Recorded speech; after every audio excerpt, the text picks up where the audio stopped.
Hi guys, my name's Abby Daniel. I'm Marshall Ainsley. I'm Garrett Jenkins. I'm Rylan Rayburn. And I'm Claire Holbrook. And we are here representing West Carter, and we're going to introduce to you our business idea, Food and Flicks. If you've heard of small town Olive Hill, you'd be one of a few. There aren't very many attractions drawing anyone in, and even fewer recreational activities. Through our own findings and research over the subject, we've discovered that this lack of activities leads to a correlation to higher amounts of substance abuse, which may be one of the only things that we're actually known for. All of us standing before you have had to suffer the losses of friends and family due to addiction. Not only have we lost these people through death, but losing their personality and mind. I myself have lost friends and my parents to addiction. With our own personal experience, we've discovered that our peers are following these same trends. When we were given this opportunity to come up with a business idea to help solve a problem in our community, not only did we all collectively have the same problem in mind, we knew it would help solve this problem. Through this program, we've developed a potential business idea. Food and Flicks is a drive-in movie theater which will provide multiple showings every week while also having concessions for sale. The purpose of Food and Flicks is to give teens and families an opportunity to come out and create more of a community for Olive Hill. Teens will have a chance to start building family and community connections. Johan Hari once stated, "The opposite of addiction is not sobriety, it's connection." Now I'm going to pass it over to Marshall, and he's going to mention a little bit about the Icelandic model.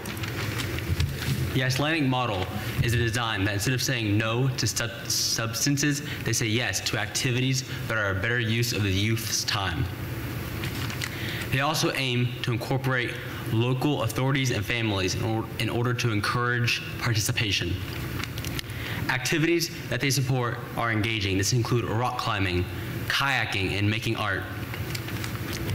This greatly correlates with our initiative in order to give the youth other entertainment opportunities rather than drugs and alcohol. Max Hammond, a local community director, presented to the state the Pathfinder Initiative, an organization that offers small communities, struggling communities, help. The state granted 4 counties funding. Carter County was one of those counties, and the only one that was in Eastern Kentucky. Telling kids just to say no isn't effective. We need to give them something to say yes to. And here's Garrett with our business plan summary. So our service would be a drive-in movie theater located in Olive Hill, right off the interstate actually. We'll start off with 2 movie screens for optimal viewing and a concession stand. So in Olive Hill, my grandparents owned a restaurant called Burton's Drive-In. I guess it wasn't a drive-in, that's the name of the restaurant was Burton's Drive-In. They were most famous for their hot dog sauce. So as a way to incorporate that history, we plan on offering Burton's hot dog sauce in our concession stand. We want to draw in those loyal community customers back. This will be our minimum viable product. We hope to expand, which you'll hear later on in the presentation. We plan to market our business through various channels. We want to reach out to broadcasters such as our own Manta Sports Media Network. We have our other business teacher at West Carter High School. He has a sports broadcasting channel. He goes all around to film for us. He has already agreed to do to televise a commercial for us once we are able to get up and running. We want to reach out to all the local TV channels such as WSAZ, who most people in our area watch WSAZ, therefore will be familiarized with our product. Also, we have our Grayson Olive Hill radio station, 100.9 WGOH. We plan to create a social media platform as a way to reach more people and allow people to follow us along the way. So if we were able to make our Facebook channel, they can see, we'll post updates, stay in contact with us. We also plan to put in poster advertisements in all of Carter County schools, since these are the kids we are mainly wanting to help. We want to help teens with their substance abuse problems. We want to give them a place where they can come instead of resorting to this. We will also rely heavily on word-of-mouth advertising, as it is the freest and most effective form of advertisement. We'll be showing movies on Fridays and Saturdays during the school months and go to Thursday, Fridays, and Saturdays during the summertime. We will open the gate at 6:30 and then start the movie at dusk. For organizational structure, we will have a general manager, assistant manager, shift lead, and 1 to 3 support staff depending on customer volume. Our capital requirement is approximately just over $555,000. This will include everything we need to start our minimum viable product. This will include the land, 2 movie screens, commercial projector, the fully furnished concession stand, as well as road and land management. We plan on getting funding through Founders, Friends and Family, accelerator programs, crowdfunding, competition winnings, grants, and partnerships. We also plan on offering companies in our area to reach out to have paid advertisements played before a movie is played. I will now let Rylan continue. Thank you. We performed a rough estimate for our expected revenue for the first year. We have 800 spots for cars and then plus additional seating. However, we estimated 200 customers a night with an average of $10 per customer, along with $2,000 in concession sales per night. That's roughly around $4,000 a night for 3 nights a week in summer and 2 nights a week for the rest of the year, giving us an estimated total revenue of $300,000 a year, just under 30 weeks of the first year. Okay. Although, yes, it would be easier or convenient to just stay inside and stream or go to an indoor theater, we provide a unique and effective way to draw in more connections to our community. Additionally, we hope to reduce the amount of underage drug use in our community. Of course, too extreme of weather conditions would hinder our normal operating, however, it would not stop us. We plan to incorporate a portion of parking and seating to have canopy coverings. We can implement this very early on to business so that we would not be losing business nor denying our community of the very important substance-reducing goal we value at Food and Flicks. As for traffic issues, we would provide a spacious one-way road for vehicles to travel. We want to minimize traffic and maximize the positive impact we have amongst the community. Although the drive-in would only be open 2 to 3 days a week, we fill those other opening days when we incorporate a full-scale restaurant, along with renting out the community to the community for concert, weddings, and other events. On off days, sorry. Additionally, if we added an arcade/sports area for our youth to enjoy, whether the drive-in is in operation or not, we could further reduce substance usage. Now on to Claire. Thank you. When creating this business, we had a few specific factors in mind, both creating a recreational place in a town with limited options and reducing substance abuse. Drugs and alcohol usage in our area is a significant problem. We aim to fix that. With Food and Flicks Drive-In, everything will change. 3 to 4 years after our startup, we plan to convert our concession stand into a full restaurant. With time, we hope to add an arcade, sports area, and eventually be able to rent out our venue for concerts, weddings, etc. With that all being said, we have identified a problem within our community that we hope to positively impact with our solution of a drive-in movie in Olive Hill, Kentucky. We aim to help the rate of substance abuse among teens and young adults by incorporating the Icelandic model of success. Now to Marshall to explain our technological component. Our website was built to promote our business and increase sales. There is a ticket purchasing feature. This feature will make transactions much more efficient and clean. The website also presents our story and goal. This will make it much more open to the public domain. We also took into consideration who we are trying to marketing in to, and that is teens. Teenagers often like to browse the web in a very direct and to-the-point manner. We kept this in mind and created a very simplistic and sleek layout. We also utilized pictures and icons to make a more of a welcoming interface. I will now show you an example of purchasing a ticket on the website. So here's the home page. You just go right over to tickets and times. Once you are here, you'll be presented with the different movies that we're having coming up recently. So let's say you wanted to watch the Shrek 7 p.m. showing. You press buy tickets. Once you get here, you're presented with a description of the movie, the genre, and the age rating. Scroll down a little bit farther, you can see the location, which doesn't vary, but also the time and date. You then press select tickets, and that'll take you to this map. This is an interactive map showing the seating chart for the cars. You choose, this is screen 2. We have 2 screens also. Let's say you wanted this spot right here. You'd click on it, and then you choose the type of ticket you want depending on your age. So you chose adult, and you add to basket. And that's how you check out and order a ticket. There's another feature on here that involves purchasing, and that is reservations to rent out the facility.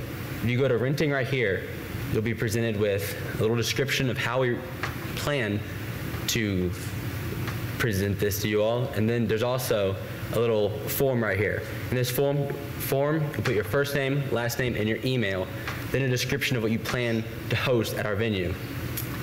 Once you send this off to us, it will go directly to us. Thank you all for listening, and we just hope you can envision this the way we do. Thank you.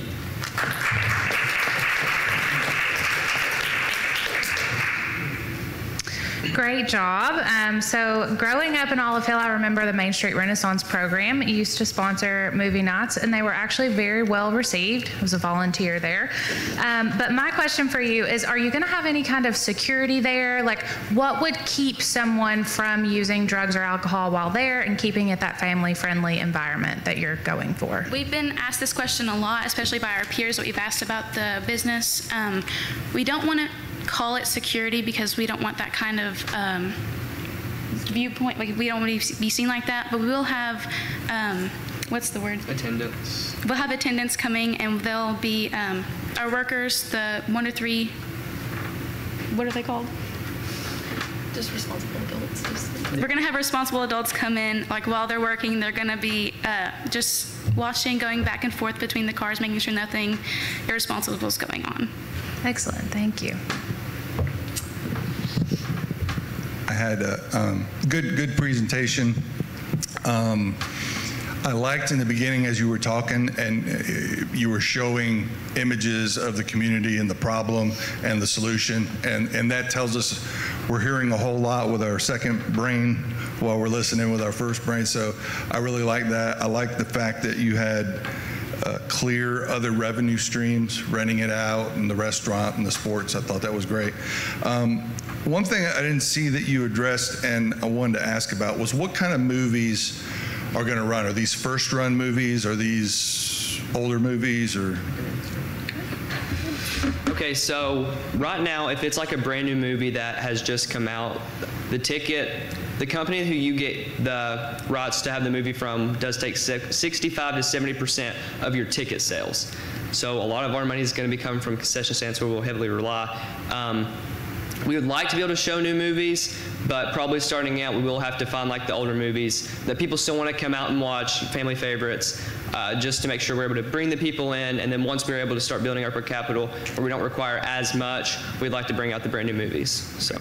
And then I remember when growing up going to drive-in movies, and they would charge by the car, not by the person. You know, there was a limit. You couldn't put 50 people in a car or anything. But why is that different now with drive-ins, or did you just decide to go with that per person model? Or yeah.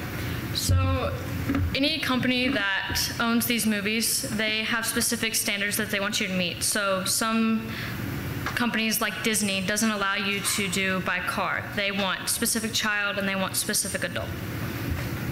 Because that's the way that they make the most of their money. So by us charging for every person to come in, they're the ones who gets that money. So they make more money, so they set the rules, so they get that. Gotcha. You know, okay. Great. Thank you. Yeah. Well, this is really cool. Fun, original idea. I'm wondering about the high schoolers maybe who don't drive yet, or don't have a car, or whatever. How do we reach them and they participate? We plan to have a little area on the side for those teens who don't have cars to be able to come in, and there's like a bleachers settings, and then we also have like benches under a little like canopy type thing where they can come in and they can watch it without having to be in a car. Mm-hmm. Also, it's not far away from school at all. It's just maybe a mile or so down the road. So if they had to carpool or find someone else to... Or even a bus. Yeah, or even a bus. Like if we took field trips there, that wouldn't be much of an issue at all. Like about transportation. Instead of sort of setting them off in their own, like, children's area almost, where they're sort of like, oh, look, they don't have a car, you know. Yeah. Could they reserve a space and set up chairs? Yeah, of course. Okay, be with the rest of the car people? That's what this reservation set is for, not only for cars, but for those who are buying tickets and they want to reserve a certain spot in the area. It's not specifically set for cars, just for anybody who wants to be able to have that space. And I'm going to go ahead and jot that down because that's a really good question we'd like to implement. Great, thank you. First of all, I'd like to say I do like the idea. It definitely is it's a good concept. I'm just trying to figure out how it all plays out with the concept in mind. Somebody mentioned about first-run movies, and I understand that it would cut into your budget significantly and perfectly understand. The one other question I would ask related to the movies is the content.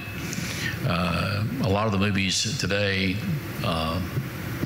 endorse and glorify activity that's related to drugs and a lot of other things that are not healthy for young people. So are we going to be selective about the content in these movies, to be careful not to have movies that promote things that would encourage them to participate in activity they shouldn't be participating in? Right. So we was asked this question about, like, if we would be showing like rated R movies, PG-13. We would strictly like to say to PG to G because our main target audience is going to be teens. We want this to be a place comfortable for teens. So showing drug use and a lot of worse things than drug abuse without me having to say the word, we want to keep that out of this. You know, we want this to be a family-friendly place. So definitely want to include that. So will every movie be selected with a message in mind, or an intent for the movie to be shown? Yes. Okay. You're going to say something? oh, I was going to say that a lot of people asked us, wouldn't that be boring if you just chose PG to G movies? I was going to say we were just going to choose the iconic ones. I'd choose the iconic ones. Well, I mean, that's all relative to what they think boring is. And, you know, if the culture thinks, you know, the more gorier, the more, you know, things that the culture promotes and idolizes is not healthy. So if they call that boring, I would understand that, but that's not what life's really about. It's not teaching them what they need to be taught. Yeah, we don't want to promote anything that we're trying to prevent. Like, that's not our goal at all. We want to stay away from drug abuse in our community because it's a very big part of Ollaville. You did a good job outlining your entry cost, but it is capital intensive. When you presented that $554,000 number, I went, whoa. Realistically, how long would it take you guys to raise that kind of funding? That's a significant amount of money. So, Marshall, do you want to talk about the Senate project, the money that? Oh, yes. So there's this program, like I mentioned earlier, called the Pathfinder Initiative. Like I said earlier, we're getting some funding from them, and that's going to go in with starting costs, plus the additional money we're making from profit will not go into our pockets, but will go into building not building, but filling that debt we have. And that's how we plan to do that stuff. We'd really like to be able to reach out to people in the community and see if we were able to come up with a way of funding. If we had to resort to it, we would turn to bank loans, but that's really kind of a last resort thing. We understand that if we were to do that, by the time we were able to scale up and add the things that we want, it would take about 10 years to pay off. Okay, then are you willing to start on a smaller scale than the $554,000 and work your way up over time through phases or whatever? So the land that we looked at itself is $250,000. It's 15 acres, so this would provide sufficient amount of room for us to do anything that we would like to further add on. We had mentioned doing one screen depending on funding. It wouldn't be something that we was opposed to, but we would like to be able to have to increase, like have more different options for people to come out. If you don't like this movie, well, we're playing this movie instead. So yeah, I mean. As far as support for security, I think security is going to be important. I might not have said that 40 or 50 years ago. Drive-ins were different way back then. But Are you going to have the cooperation of law enforcement or first responders or anybody, any groups like that that would work with you guys during these presentations or events? Somebody going to be on the scene? So, like we had been asked this question, and if we have police officers on on our premises, we don't want to set off the wrong message that we don't trust kids, which is why we kind of wanted the workers to be the ones kind of walking around, checking things out. We wouldn't be opposed to bringing police officers in or somebody of a higher security, but we just don't want kids to think that we don't trust them while we're trying to provide a safe place for them. So it wouldn't be something that we're opposed to.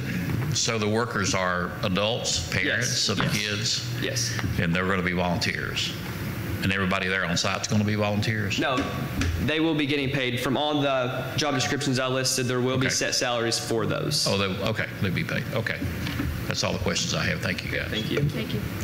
I love the idea. I want to go. I want to watch these movies. I like the website. It's so simple. It looks very user-friendly. It's fun.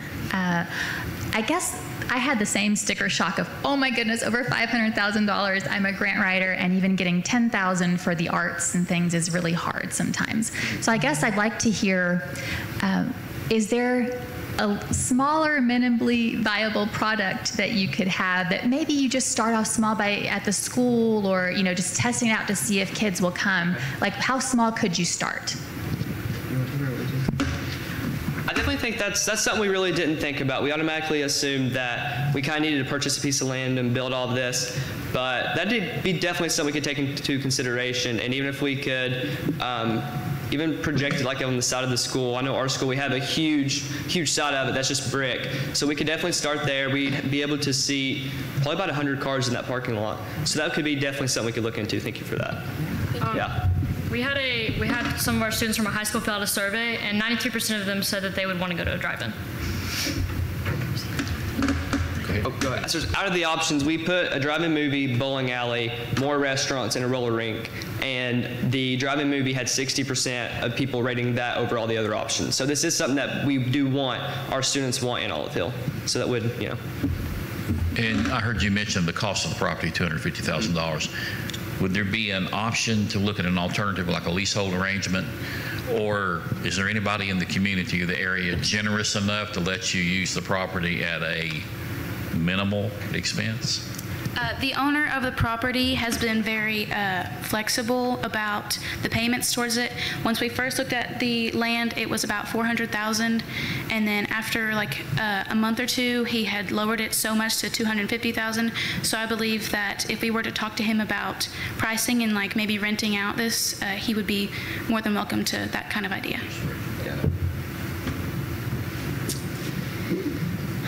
I do think that starting out small, doing a couple test runs would be really great. They used to host them at the depot. They are always willing to let you use that space. And you can get a rented screen, all of that good stuff. But I also do think that you have to be realistic that not every person that comes to this movie theater, drive-in theater, is going to be a kid.